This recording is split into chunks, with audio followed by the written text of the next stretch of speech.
Greg Biffle is our Coors Light pole winner for Saturday night's 53rd annual Bank of America 500 here at Charlotte Motor Speedway, and the driver of the number 16 3M IDG Ford, owner Jack Roush.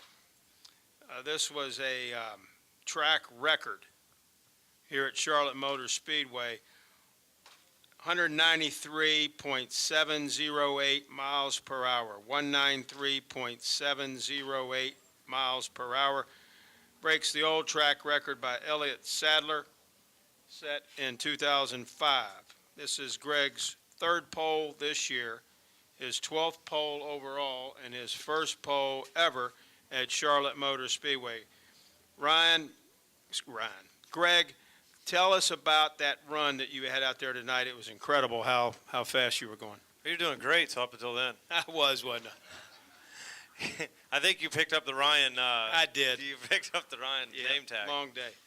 I'll tell you what, that obviously is the fastest I've been around this racetrack, fast as anybody has. And, it was a nerve-wracking lap. I knew when they told me that, I just couldn't believe the speeds I was seeing. And I knew when I went to take off that 29 flat was the time to beat. And I knew that I struggled to run a 2840 or 2940. So I knew it was 2840. I knew it was going to be tough to do. And I just dug deep. I drove it off into turn one, and the car stuck really, really well. And 3 and 4 is where I'd been struggling. I just committed to myself, that I had to drive it in there far enough and get back to the gas so quick to be a factor, to try and be at the top. And the car was really, really good. And I owe a lot to the guys working on this race car and the Doug Yates and the engine shop for how hard they've worked on these engines to be able to put down a lap like that. Certainly was impressive, Greg. We'll take questions now for Greg Biffle. If you have one, raise your hand. We'll start over here with Reed, and then we'll go to Bob, and then to Tom. Reed Spencer with the NASCAR Wire Service. You were positively cackling when you crossed the finish line there. Can you describe the sensation, what that lap felt like, and did you learn anything from the Texas test that helped you out tonight? Well, I think we probably didn't learn anything because Texas, the compound of the racetrack is a lot different than here. But I'll tell you what, we've been at 5 racetracks in the last 2 weeks, trying to catch up. We started off the chase a little bit behind for some reason, and we've worked really, really hard. And being in the car for 2 days at Texas, the last 2 days, could have helped a little bit. Didn't really help setup wise, but we got home 10 o'clock last night and over here back in the race car at 3:30. So we've worked really hard at this to get it going, and I was super excited after that lap because I drove it off into turn one further than I thought was going to work, and the car hooked the bottom and stuck, and it was incredible. And I said, if I could get that to work in 3 and 4, this is going to be something of a lap, and I did. And when he told me the lap time, I was sitting in my motorhome earlier watching the broadcast, and I heard him say what the track record was. And I knew at that point that it was a track record, and I was pretty excited about it. And I knew it was going to take a lot to beat it, because these cars won't go much faster than that. That was a perfect lap, and I hit all my marks just right on the button, and I knew it was going to be hard to beat. Go ahead, Bob. Bob Hockris, Sporting News. When you talk about performance on 1.5-mile tracks, how do you go from qualifying second at Atlanta to 22nd at Chicago to being on the pole here? Well, it all depends on your lap you get. And, Chicago, we just missed it a little bit in qualifying. I got loose, and we didn't run that good at Chicago. We run better at these type of racetracks, Michigan, here, Kansas next week, different track makeups. We've led a lot of laps here and have run really good here and qualified really good. So But it has been a little inconsistent, and it's a matter of the lap you get. Sometimes you get lucky, and sometimes you get the right lap. Let's go Nate, and then we'll go to David. Nate Ryan, USA Today. Greg, on Tuesday, Matt Kenseth was talking to a few of us and was talking about how there'd been these issues plaguing his team, like at Chicagoland, where they maybe missed the practice because they couldn't get stuff bolted on, the shock mount or whatever breaking at Dover. Is that team-wide at Roush for you? Is that related to your struggles too? Does it seem like the team just doesn't quite have it all together? And if so, is there any reason why the misfortune suddenly struck when the chase began? Yeah, we've been really looking at that, wondering what we missed. And I'll be perfectly honest with you, what I think it is more than anything, maybe the 17 team's distracted, or they've got other things going on. I don't have that problem on my team with mechanical issues or whatnot. We've had zero mechanical issues. Our cars are prepared, so we've been really good in that department. But I do know. I didn't really know at the time, and I heard some people over at Nashville testing and doing stuff. But a lot of teams have been testing Nashville every week for a long time. In fact, I believe that the 48 and 88 tested Nashville prior to him winning at Michigan. Working on rear skew stuff and working on different rear suspension. Oh, and they cut the skirt off. Okay? And so from then on, the setup started changing. And at some of these racetracks, we just didn't have our cars right. And those racetracks didn't pop up until the chase started, unfortunately. And so, the couple races going into the chase, we weren't very good. And then a couple races after the chase started, we weren't very good. But so I think we got behind by not going to Nashville, not doing some testing. We got behind as an organization and as a 16 team. I honestly believe that because we learned a little bit at Nashville. We learned a little bit maybe at Texas. Not really because it was a 2013 car, but it's the same chassis. And, we're going to test Kansas, and then we're going to go back to Nashville the week after that. So we've gotten back around a little better grip on this thing. And I feel bad that we felt like we were prepared. If we'd have known we weren't, we'd have been testing. But we felt like, hey, when this chase starts, we're going to be a factor. And we've all believed it, and we all felt like it, and when we were off a little bit. But these next tracks coming up, we would be kind of, we'd be good at these places whether we tested or not, because we've, Charlotte, Kansas, new pavement, Phoenix, Texas, those type of tracks we weren't really having that big of an issue with. For some reason, we had a big issue at Chicago. Loudon was a shocker to us, why we were so bad there. And then Dover, we actually weren't that bad at Dover, but we had a loose wheel and lost 2 laps. So at Dover, we felt like we were decent. That's the way it starts. Let's go David and then Tom. Go Yeah, ahead. David Newton, ESPN.com. To follow up on that, do you think it's too late for you to get back in the championship hunt? And Well, so there's 2 ways to look at that. We're certainly not going to give up.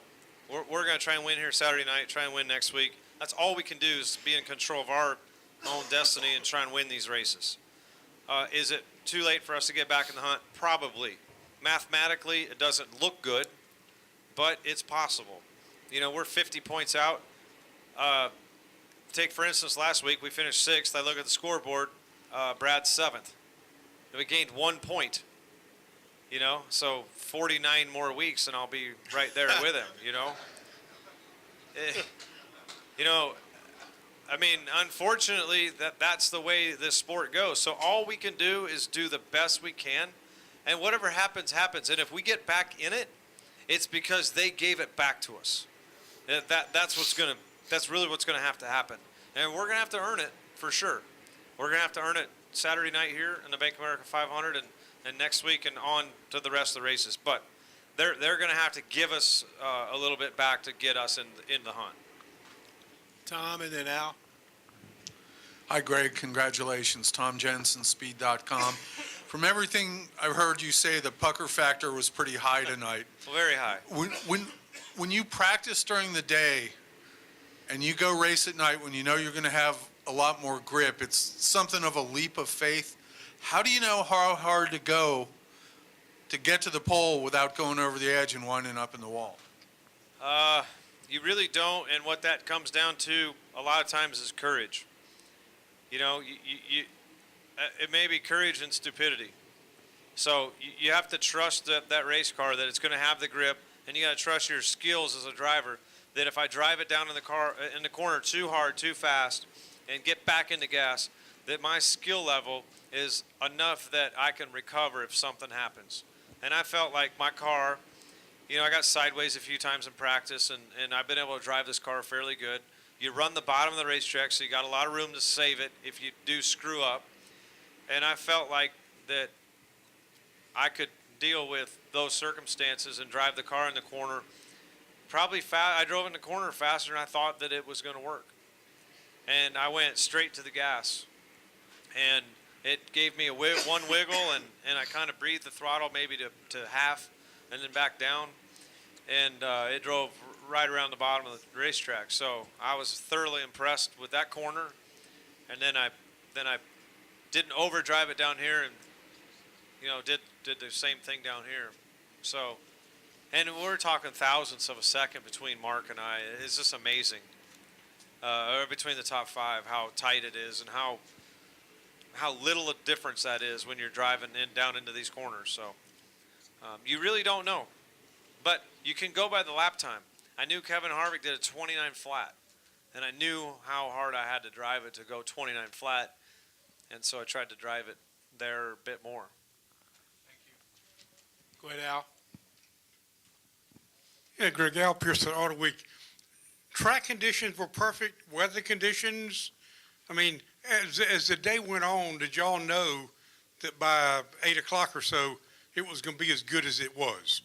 Well, yes and no. We kind of historically know this racetrack. When it cools down at night, this place gets fast. And, you know, we were a little disappointed when we were 16th in practice because we went 15 minutes before the end of practice. And just that temperature change in that 15 minutes and guys going out with 5 minutes to go, like everybody that went out with 5 minutes to go beat us. About every car. And just kept bumping us down, because when we parked it, we were third. And I said, you know, a few guys might beat us. And then all of a sudden, you know, one more. And we just started going down the thing. And I'm like, my gosh, we're going to be 15th before this is over.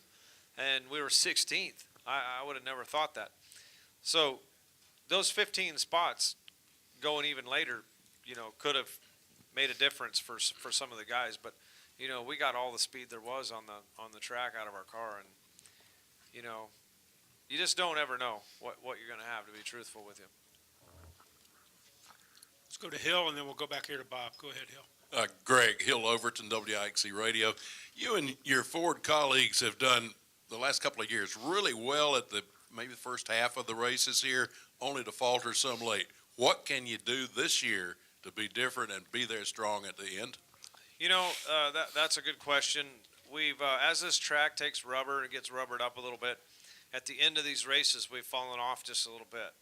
I think that we know more about our cars. We know more about, you know, how to get them, keep them going faster later in the run.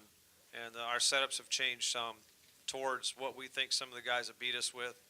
And we've learned a bit since we've been here last. So we led a lot of the 600 and ended up fourth. But we've studied that and what can we do to be better at the end of this thing. And I think we've got, I hope that we have it figured out, but we'll wait and see tomorrow night or Saturday night.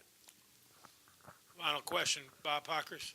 Bob Parker, Sporting News. Haven't gotten a chance to talk to you since the test at Texas, and I know you did some things with, as far as, you know, taking out the weight on both sides of the car and some camber, but were there any other specific changes that you guys tried that you really felt will help that car next year? You know, we didn't get to do a whole lot of different stuff to the car. The car was kind of like it was. We made a few adjustments to it. We kind of worked on the suspension some. We mainly did tire testing, and then we went out in a pack, 3 cars, myself, Kyle, and Paul Menard, at the end of the practice, kind of per NASCAR's request, to see what they drive like. And you know, we obviously, when we got into following one another, we feel like we got a little bit more work to do with the car and the mechanical grip. They seem to be pretty aero tight, similar to our cars now, maybe a tick more, but we don't know that because we didn't have any 2012 cars there to compare that to. So it'd be unfair to say that, you know, they're worse than the 2012 car right now before we make additional changes to them. So they were pretty dang tight behind each other, and we'll have to, you know, I'm sure NASCAR's got, you know, we talked about it. I think they got a lot of ideas and things to try. We still got 6-7 weeks of racing left. I'm sure they're going to test a bunch more and get them going. But they do drive a little bit different with the camber in the back and the weight out. I think it's a advantage, and Goodyear's working hard at trying to come up with a tire that complements that, so that we can get the racing, you know, a little more side by side and whatnot. Greg, thanks for coming in. Congratulations on the pole, and good luck Saturday night.